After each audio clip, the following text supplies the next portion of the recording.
So this is a secret solar landscape light installation video that I promised you I'd do so you could see how it was done.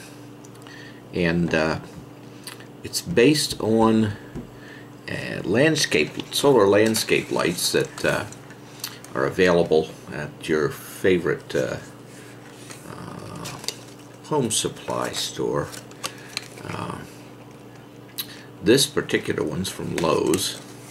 This is how it comes.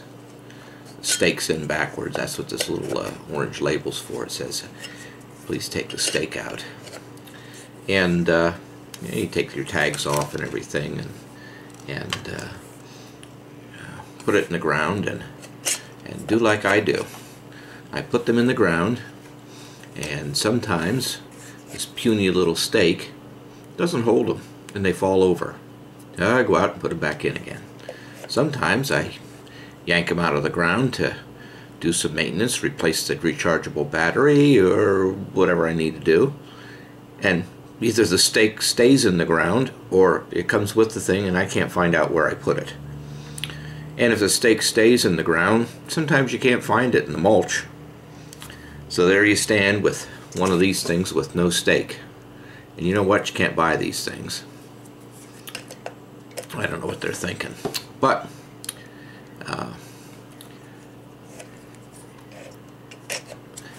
the secret to the whole thing is this diameter here. This is 22 millimeters outside diameter, which is 0.843 or 27/32. But it just so happens to be the same diameter as the inside diameter of a 1/2-inch PVC coupler that you use with PVC pipe. Isn't that amazing? Boy, it holds it nice and tight. You use this end, of course. And to make it a little more stable, a little easier to use, I took a piece of pipe about 6 inches long, a coupler, and a plug. This is the plug. Just a regular old plug.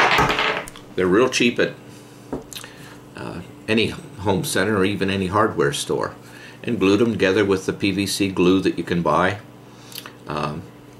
It doesn't have to be watertight that much, but I made them real good and watertight. You can see here I use some of that cleaner that turns everything blue.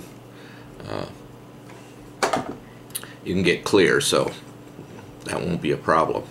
And after I glued everything together, I put a little hole in the end, mainly because water will gather in this thing when it's down in the ground.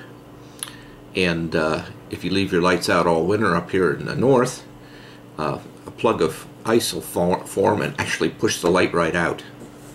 So anyhow, there's the gizmo. And when I take my lights out for the winter, I made another one with a short piece of pipe and a cap, and I just stick in it for the winter so I can find it in the spring easily, and so nothing gets in it. And I leave these in the ground all the time.